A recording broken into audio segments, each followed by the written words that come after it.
Agora a gente fala sobre bullying com a Priscila de Sá, que é psicóloga clínica, palestrante internacional, coach pessoal e de negócios e membro da Sociedade de Coaching. Boa tarde, Priscila. Boa tarde. Prazer te receber. Prazer o meu. Sempre que você vem, o programa é bem interessante, você sempre traz dicas práticas, né, para o nosso dia a dia, então a gente fica muito agradecido de você ter vindo mais uma vez. Obrigada, eu que agradeço. Para a gente começar a falar sobre bullying, essa é uma palavra um pouco nova, um pouco diferente para nós brasileiros, né? Explica para a gente como é que a gente define bullying. Na verdade não existe uma tradução literal do inglês para o português, né, para definir bullying, mas a gente pode encontrar vários sinônimos, né, para essa palavra, que na verdade significa uma agressão intencional e repetida, qualquer forma de agressão intencional e repetida, né? Então, como os garotos, as crianças geralmente falam, o zoar,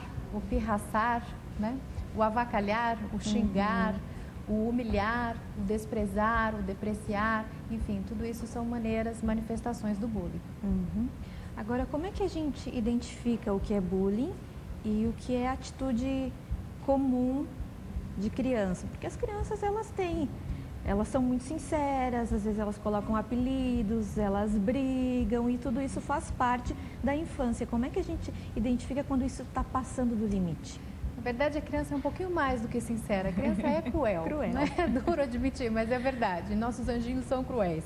E o que acontece? O que seria o limite, o limiar entre o saudável, entre a brincadeira divertida, descontraída e até o rir de si mesmo e rir do outro, que faz parte, é quando você começa a notar que esse bullying, ou seja, essa brincadeira, está começando a exceder os limites do aceitável, está começando a se tornar uma brincadeira de mau gosto, ou seja, ela está começando a causar muito sofrimento. A pessoa que é alvo da brincadeira não está gostando. Exato. E aquela que é autora da brincadeira não aceita quando é a vez dela ser alvo de brincadeira. Esse é o primeiro indício de que não existe aí muito boa intenção. Então, a brincadeira saudável é aquela que faz bem para ambas as partes. Sim. As duas crianças dão risada, as duas crianças acham engraçado. Agora, quando uma não está gostando, quando uma está se sentindo agredida, quando ela fica triste com isso, aí passou do limite realmente. Pode causar um certo incômodo, né? Ninguém gosta de um apelido jocoso, né? Nem sempre é de uma característica desejável ou agradável que você aprecie em si. Mas se você é capaz de devolver com um certo senso de humor e o outro aceita também, na verdade o que caracteriza o bullying é que essas agressões são entre semelhantes, porém elas ocorrem em situação de desigualdade de poder. Ou seja, uma dessas pessoas, no caso a vítima, não se sente capaz de responder e de reagir a essa agressão. E o agressor é normalmente aquela criança mais popular, que aparece mais, que tem um certo poder sobre as outras? Normalmente é assim? Exato, são os mais influentes, as personalidades mais dominadoras, né, no grupo social. O que é interessante salientar é que tanto o agressor quanto a vítima de bullying, eles têm alguma coisa em comum, que é a insegurança. São crianças inseguras, buscando autoafirmação no meio, só que a vítima do bullying não se vê em condições de reagir, de revidar ou de se defender à altura. E o agressor, ele é mais assertivo, ele é mais proativo, ele é mais ativo. E a vítima é mais passiva. Mas ambos revelam que existe aí algum desajuste de personalidade, algum desajuste no comportamento que deve ser observado pelas famílias e pela escola, no caso. Agora, essa é uma leitura bem interessante. Essa criança, então, que parece tão segura, né, que tem essa atitude de rir dos outros, ela, no fundo, tem insegurança também. E talvez a forma de ela esconder isso é agredindo a outra criança. A forma de ela se proteger de uma possível agressão é agredindo primeiro, né? Então, para você não enxergar meus defeitos, eu descubro os seus primeiro e os torno públicos para todo mundo. E aí você vira alvo da bagunça, vira alvo da brincadeira e eu fico protegido, ninguém vai descobrir que na verdade eu não me sinto tão inteligente assim, que na verdade eu não sou tão competente assim, não sou tão esperto assim, não sou tão bom nos esportes assim, enfim, tudo aquilo que atormenta uma criança, um adolescente. O que vale ressaltar é que geralmente esses agressores, os autores do bullying, vêm em lares onde a violência é, de alguma maneira, tolerada como forma de dominação. Isso é importante ressaltar. Agora, pode ser um pouco complicado para os pais, por exemplo, perceberem essa realidade. Meu filho está causando mal a outra criança, está agredindo outra criança. Porque é um pouco complicado a gente pensar nesses termos, né? A gente tem essa ideia de que a criança é pura, toda criança é boa, e é difícil olhar para uma criança e admitir isso. Essa criança é má, essa criança está causando sofrimento a outra criança. É duro principalmente para os pais admitirem, né? Que o meu bebezinho fofo, que eu criei com tanto carinho e talquinho, de repente se tornou uma criança capaz de dizer coisas muito duras e fazer coisas muito duras para outra criança, né? Agora, é importante ressaltar que geralmente a violência, ela se aprende. A gente tem um instinto natural, até agressivo, de lutar pelo nosso espaço, de nos impor, né, no meio em que nós vivemos. Mas é importante notar, de repente, aquele pai que vai acompanhar o filho no futebol e briga com o filho, grita com ele porque ele não marcou gol, ou porque ele não partiu para cima do outro, ou não atacou como deveria. De repente, esse menino se retrai, ele é quietinho em casa, mas na escola ele dá vazão a essa agressão que, de alguma maneira, ele também está sofrendo em casa, ou por parte de um irmão mais velho que judia muito dele, e em casa ele não tem como se defender porque é pequenininho, então chega na escola, ele vai e ataca outros pequenininhos ou outros iguais. Enfim, de qualquer maneira, o agressor é alguém que se sente agredido. Ele pode não ser agredido de fato, mas ele percebe a vida assim, como hostil para ele. Tem uma frase muito antiga que a gente sempre ouviu: educação vem de casa, né? Sempre ouviu isso. E acho que dá até para aplicar aí. De repente, esse comportamento, né, da criança, ela está aprendendo em casa. O pai e a mãe pode até não ter essa consciência de que estão ensinando isso ao filho, mas estão, né? É uma situação muito delicada. Às vezes, como mãe, a gente tem 5 filhos, cada um deles tem um temperamento, um comportamento, um grau de maturidade, uma habilidade, enfim. Mas, de repente, eu valorizo mais aquele que é bom em matemática e valorizo menos aquele que é bom em artes. E aí, eu olho para aquele que não é tão bom em matemática com um olhar reprovador. Às vezes, uma levantada de sobrancelha, um filho entende como um julgamento negativo.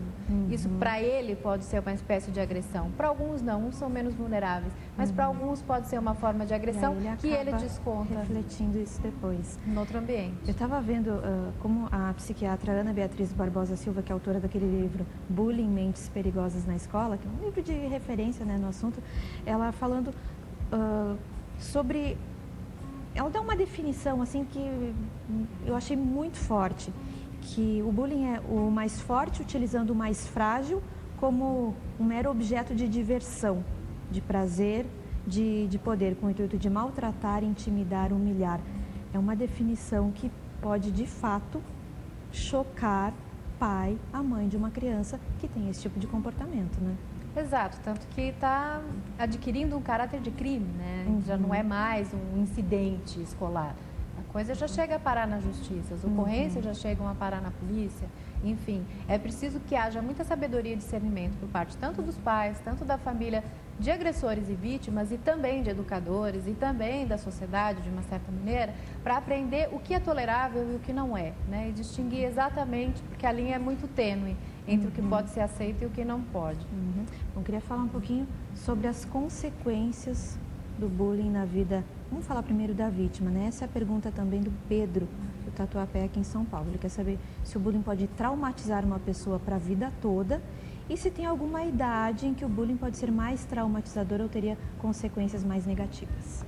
Olha, tudo que se passa na infância tem uma chance de se perpetuar como uma marca ou um trauma, né? É uma fase em que você está descobrindo o mundo, percebendo o mundo, né? E se relacionando com as pessoas de uma certa maneira. E muitos não conseguem superar esses traumas ao longo da vida adulta, no ambiente de trabalho. O que se percebe é que vítimas de bullying têm uma certa tendência a apresentar retraimento social, dificuldade de estabelecer vínculos, dificuldade mesmo de interagir com colegas e até com membros hierarquicamente superiores, tem poucos amigos, enfim, têm tendência a ser mais tímidos. E o que é mais curioso, alguns apresentam comportamento agressivo e de bullying quando adultos, quando estão em situação de poder contra uma pessoa mais indefesa do que ele, ou até mesmo quando se tornam pais, quando se tornam chefes. Enfim, isso é interessante. Aquela agressão que você sofreu um dia, você pode devolver para alguém. Mas a insegurança, por exemplo, que essa criança acabou vivendo nessa fase, ela pode se tornar um adulto muito inseguro também, aquele adulto que não se posiciona, que não fala, por conta desse tipo de agressão? Pode, inclusive assim, dependendo da intensidade do trauma, né, dessa marca, do quanto isso ficou gravado, né, na memória, na percepção, no autoconceito, porque nós formamos uma imagem a respeito de nós mesmos, né? Nossa autoestima é construída nas interações com as pessoas e pelo que a gente vai percebendo que é capaz de produzir, realizar e pelo que é capaz de ser reconhecido no mundo como bom, né? Então, a criança que se acha menor, inferior ou menos boa em alguma atividade ou característica, às vezes física até, ela se retrai, ela não se mostra tanto, não se expressa tanto, vive num mundo muito interno, né, num mundinho muito fechado.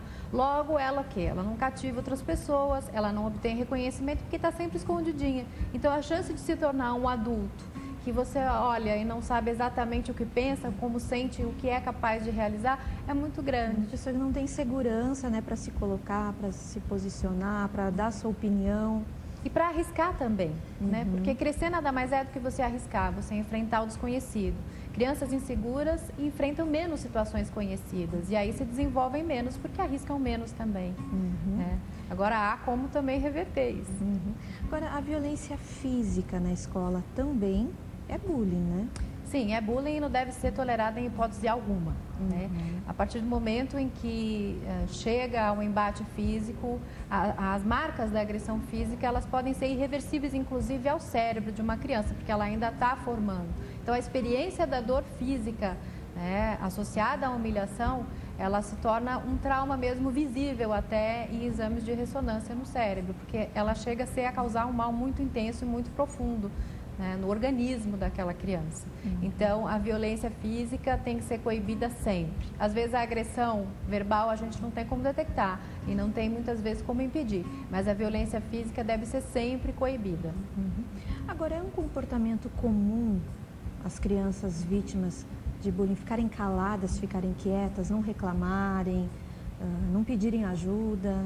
É comum por dois motivos. Primeiro, porque quando ela conta aquilo para alguém, às vezes para a mãe subestima e fala, deixa para lá. Deixa para lá, não dá bola. Isso, não dá bola. Quando ela fala, deixa para lá, para a dor do filho dela, que é tão grande, né, tão grande que não deixa que ele pense e se concentre em outras coisas, ele fala, bom, ela não percebeu a importância que isso tem para mim.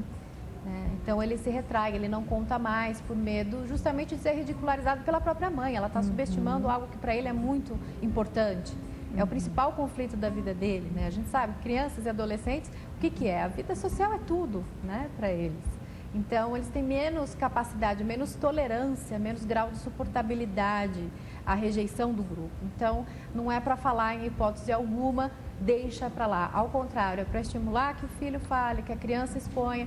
Peraí, como é que você está se sentindo? Como é que você se sente quando eles dizem isso de você ou quando eles fazem isso com você? É raiva? Como é essa raiva? O que dá vontade de você fazer nessa hora? O que você pensa nessa hora? Enfim, estimular a manifestação dos sentimentos e estimular principalmente que a criança manifeste verbalmente que ela não está gostando daquilo. Né? Para as autoridades, ou seja, para as pessoas que podem fazer alguma coisa.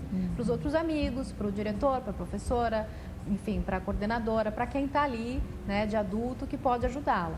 E uma vez que isso vai parar em casa, que ela manifesta esse desconforto para a mãe, para o pai, é importante que eles entrem em contato com a escola, sim, porque há muita providência a se tomar nesse sentido. Agora, é muito importante também que os professores estejam preparados não só para lidar, mas para identificar esse tipo de situação, né?